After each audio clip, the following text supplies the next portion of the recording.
The security camera footage is haunting in its clarity. Time-stamped 2:14 a.m. on a Friday morning in October, a figure in a blue maintenance jumpsuit pushes a rolling toolbox down the underground vault corridor of Tri-City Reserve Bank in Dallas, Texas. His movements are deliberate, professional, someone who belongs there. The corridor stretches into darkness, lined with reinforced concrete walls and multiple security checkpoints. Red LED lights pulse from biometric scanners as the man approaches the main vault door, a massive steel barrier weighing several tons. He was hired to fix a faulty locking mechanism that Friday morning. But instead, Raymond Ellis unlocked something far more valuable than anyone could have imagined. Cut 2, crime scene tape fluttering outside the bank's entrance.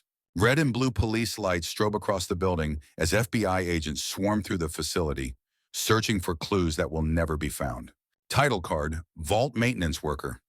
Stole $6.9 million, true crime documentary. By sunrise, Raymond Ellis will have vanished with nearly $7 million in untraceable cash, leaving behind the most sophisticated security breach in the bank's history. Tri-City Reserve Bank serves as one of Dallas's largest cash repositories, processing over $50 million weekly for ATM networks, casino operations, and commercial clients throughout North Texas. The underground vault complex houses cash reserves fluctuating between $20 to $40 million, depending on operational cycles. Raymond Ellis, 41, was a vault door maintenance subcontractor for Iron Seal Security Systems. For 4 years, he conducted monthly hardware inspections at Tri-City Reserve, becoming a familiar, trusted presence who barely registered on staff radar. His background was unremarkable in exactly the way that made him perfect for accessing America's most secure banking assets. No criminal record, stable 12-year employment history, and technical certifications for sophisticated locking mechanisms, protecting billions in banking assets. Raymond's monthly visits had become routine. He'd arrive with his toolkit, check in with security, receive temporary access credentials, and spend hours in the vault complex maintaining systems that kept millions secure. Bank staff had stopped paying attention. He was background furniture, as familiar as the climate control systems. But Raymond's maintenance visits had provided encyclopedic knowledge of security vulnerabilities, operational patterns, and precise timing of high-value deposits. The $6.9 million he would steal represented perfect convergence of opportunity, access, and timing that might occur once in a criminal career. Raymond Ellis built his identity around being invisible, reliable, and absolutely trustworthy. Exactly the qualities making him the perfect insider threat. His tenure with Iron Seal Security Systems gave him legitimate access to more high-value targets than most professional criminals could imagine. Iron Seal specialized in maintaining complex systems protecting America's banking infrastructure. Their technicians underwent extensive federal background investigations, psychological evaluations, and continuous monitoring exceeding many government security clearances. Raymond's responsibilities included servicing biometric locks controlling vault access, calibrating time delay mechanisms, preventing rapid entry, and maintaining emergency override systems for catastrophic events. This required detailed knowledge of security vulnerabilities, temporary access codes, and override procedures defeating the most advanced protective measures. His work demanded legitimate access to restricted areas during periods when normal security protocols were suspended for maintenance. Tri-City Reserve had contracted Iron Seal since 2018, with Raymond handling monthly requirements for 4 years. His clearance allowed entry to every vault level, permitting work with classified components. Bank logs documented Raymond's visits as completely routine. Security personnel barely acknowledged his presence, treating him as permanent infrastructure rather than outside contractor requiring supervision. His reputation for reliability had resulted in reduced oversight as management became comfortable with his unsupervised access. Vault maintenance inherently required temporarily disabling sensors, overriding locks, bypassing alarms during periods when automated monitoring was suspended. Raymond's diagnostic tools could easily be adapted for criminal purposes by someone with his expertise. Over 4 years, Raymond accumulated intimate knowledge of security patterns, staff schedules, high-value deposit timing, and organizational vulnerabilities, creating opportunities for exploitation. Raymond's $6.9 million heist represented 8 months of careful observation, technical preparation, and psychological manipulation, demonstrating extraordinary criminal sophistication. The planning began in early 2024 when Raymond started documenting Tri-City Reserve's operational patterns, cash schedules, and security protocols during routine visits. Using legitimate access and established reputation, he conducted comprehensive intelligence gathering while maintaining perfect cover of normal technical service. His breakthrough came during March calibration when he identified a critical design flaw in the motion detection array.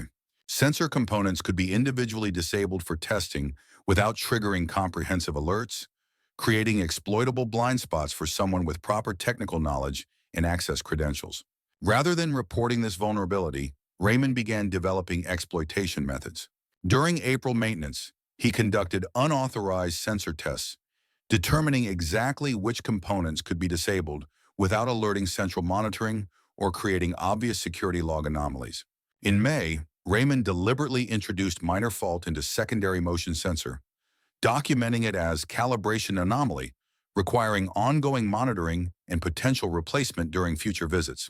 This false issue provided justification for carrying specialized diagnostic equipment and spending extended periods on sensor systems. Through casual conversations, Raymond gathered intelligence about cash delivery schedules and staff patterns. He learned Friday mornings typically followed Thursday casino deposits involving substantially larger amounts than routine transactions, occurring during reduced staffing periods. The specific opportunity revealed itself in September when Raymond overheard discussions about major casino delivery scheduled for October 15th. The conversation revealed Tri-City Reserve would receive $6.9 million for weekend ATM distribution throughout Dallas-Fort Worth. Raymond convinced security to schedule urgent calibration for Friday morning, October 16th, claiming sensor anomaly was escalating and could cause false alarms during weekend operations when technical support was unavailable. His track record made this seem professionally responsible.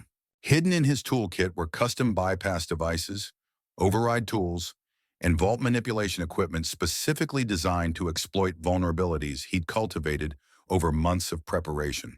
At 2:14 a.m. on October 16th, Raymond began executing one of the most sophisticated vault thefts in Texas history.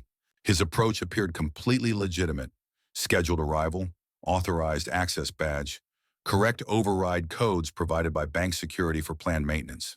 The vault corridor was dimly lit by emergency lighting, casting shadows across reinforced walls. Raymond moved with supreme confidence, his toolbox containing standard equipment, plus specialized tools prepared for this moment. Security systems recognized his credentials as valid, permitting passage through multiple checkpoints without alerts. Logging systems recorded routine maintenance, while surveillance captured apparently standard technical service. Raymond's priority involved neutralizing motion detection he'd been called to repair, using custom tool concealed inside hollowed cordless drill. The bypass device maintained normal appearance while creating precise blind spots, allowing free movement without triggering alerts. Installation required 4 minutes of surgical precision. With motion sensors compromised, Raymond accessed the main vault using authorized override procedures.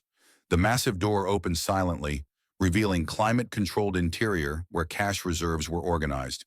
Raymond located 5 sealed containers holding the $6.9 million casino deposit from previous evening. Each contained bundled currency in mixed denominations, vacuum-sealed for transport with security identifiers. His modified toolbox included lead-lined compartment shielding stolen cash from detection systems. Cash removal required 8 minutes of concentrated work while remaining invisible to compromised sensors. He transferred containers with mechanical precision while leaving other reserves undisturbed to delay discovery. After securing stolen money, Raymond conducted genuine maintenance on locking mechanisms, creating authentic documentation supporting his cover story. At 2:26 a.m., he resealed the vault and began departure. Security cameras recorded normal exit, toolbox showing no external signs of containing $7 million. The checkpoint guard thanked Raymond for after-hours service and logged his departure. Nothing suggested he'd just committed one of the largest vault thefts in regional history. By 2:35 a.m., Raymond was driving through empty Dallas streets with $6.9 million, beginning his carefully planned escape. Monday morning, October 19th, began routinely, but quickly became Tri-City Reserve's most challenging security investigation.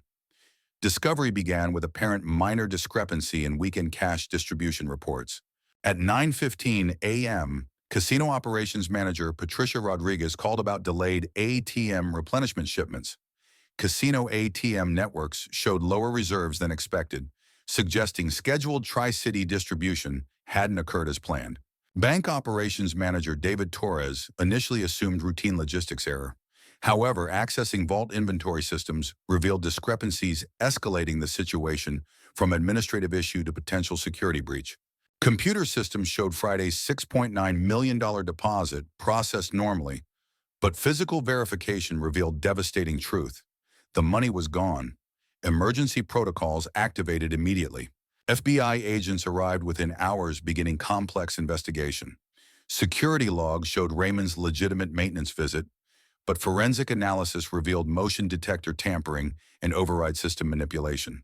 Electronic diagnostics showed systematic sensor compromise through bypass devices, creating vault blind spots. More troubling, access control analysis revealed unauthorized override procedures manipulating security logging functions. Raymond's theft had been executed with sophisticated operational security that might never have been discovered without Casino's inquiry about delayed deliveries. When federal agents attempted locating Raymond for questioning, they discovered complete disappearance. His apartment was abandoned, personal vehicle missing, all communication attempts failed. Investigation shifted from theft recovery to international fugitive manhunt within hours. Raymond's escape demonstrated meticulous planning, matching his theft sophistication. Unlike criminals fleeing in panic, Raymond had prepared disappearance strategy, providing maximum head start and permanent evasion possibility. The escape began 3 weeks before theft when Raymond purchased Panama City ticket using sophisticated false identity developed over 6 months.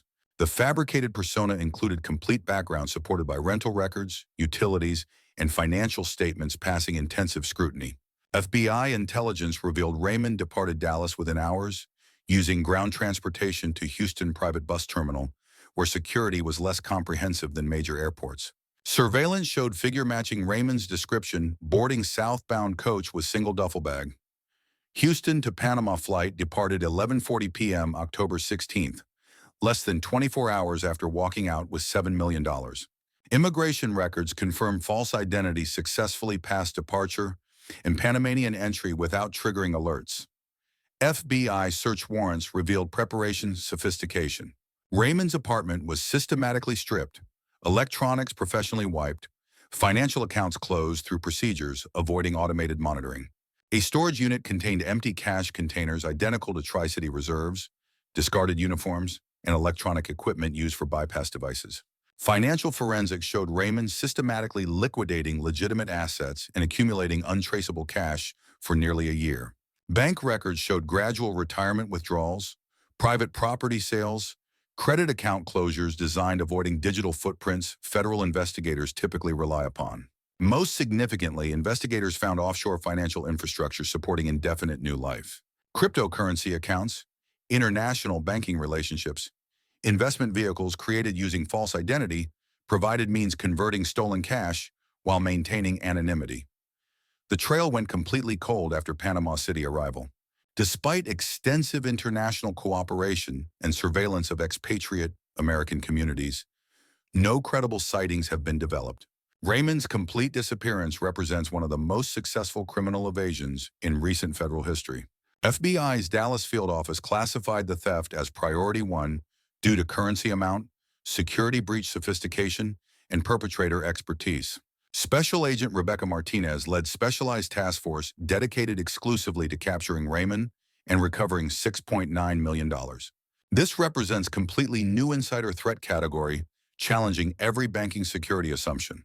Martinez explained, "We're dealing with someone who didn't just defeat systems, he exploited legitimate access and expertise for the most precisely planned vault theft in modern history." Investigation focused on reconstructing Raymond's life, employment history, and potential associations. Federal investigators interviewed Iron Seal colleagues, examining work records and behavioral changes indicating criminal intentions. Computer forensics analyzed all electronic devices despite professional data wiping. Recovered browsing fragments revealed extensive research into international travel, cryptocurrency, and identity fraud. Clear long-term criminal planning evidence. Investigation expanded internationally within days. FBI legal attachés coordinated with Central American agencies distributing Raymond's information throughout expatriate communities, where someone with significant resources might establish new identity. Border databases were searched for movement under known aliases, while financial intelligence monitored international banking for conversion attempts. FBI issued alerts to precious metals dealers, cryptocurrency exchanges, and high-value asset markets criminals typically use converting stolen cash. Martinez's team analyzed Raymond's techniques with banking security experts, understanding how he defeated supposedly impervious insider threat systems. Technical investigation revealed vulnerabilities potentially affecting hundreds of financial institutions. FBI offered $250,000 reward, generating hundreds of tips from multiple countries. Each potential sighting required extensive investigation, but none proved credible leads to actual location. International cooperation included Interpol, foreign banking regulators, and immigration authorities throughout Western Hemisphere. Despite comprehensive efforts, no verified intelligence regarding Raymond's activities has been developed. Evidence suggested nearly 2-year planning period, systematically studying not just technical vulnerabilities, but investigative methods for pursuit after disappearance. Financial analysis indicated sufficient resources remaining hidden indefinitely in regions where American law enforcement has limited capability. Raymond's theft triggered immediate banking industry changes, regulatory investigations, and security overhauls transforming insider threat prevention and vault maintenance procedures.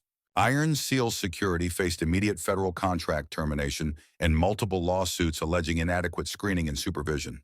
Company reputation built over decades was irreparably damaged, losing contracts worth over $15 million annually and forcing complete operational reorganization. Tri-City Reserve authorized $2.1 million emergency security upgrades preventing similar breaches.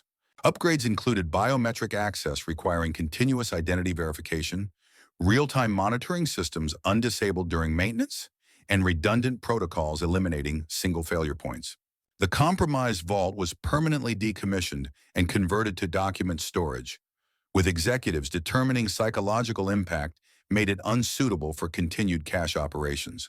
New Vault Complex was constructed with security measures specifically preventing insider exploitation. 2 senior staff authorizing Raymond's unsupervised access were terminated, others subjected to intensive retraining and ongoing monitoring. Federal regulators used the case for new industry-wide Ellis Protocol requirements, mandating enhanced background investigations, continuous maintenance monitoring, and dual authorization for security system procedures. The case became required FBI training material and banking security conference study. Raymond's techniques were analyzed exhaustively, helping professionals identify similar threats and develop countermeasures preventing future insider attacks. Insurance companies began requiring enhanced security and screening as coverage conditions. Specialized insider threat detection firms experienced rapid growth as institutions sought monitoring systems identifying criminal planning before execution. 3 years later, investigation remains active with reduced intensity as leads prove fruitless. FBI continues offering $250,000 reward with Raymond on most wanted list for major financial crimes. The camera moves through abandoned Tri-City Reserve Vault Complex, capturing empty corridors once bustling with high-stakes financial operations. Emergency lighting casts shadows across reinforced walls, and the massive steel door Raymond penetrated stands permanently sealed. Red tape blocks areas once housing millions in cash reserves. New security cameras monitor spaces never again serving original purpose.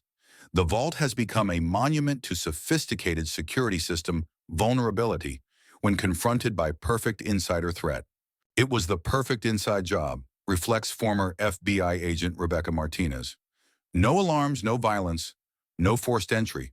Just a man with the right access, knowledge, and patience to plan his crime with military precision. Final shots capture new security installations protecting regional banking facilities, biometric scanners requiring continuous verification, monitoring systems individual technicians cannot disable, redundant protocols eliminating failures. Raymond exploited. Despite millions in security upgrades and fundamental industry changes, Raymond's legacy haunts the banking community. His crime proved that sometimes the most dangerous person is the one you trust most completely. Raymond Ellis remains at large. The $6.9 million has never been recovered.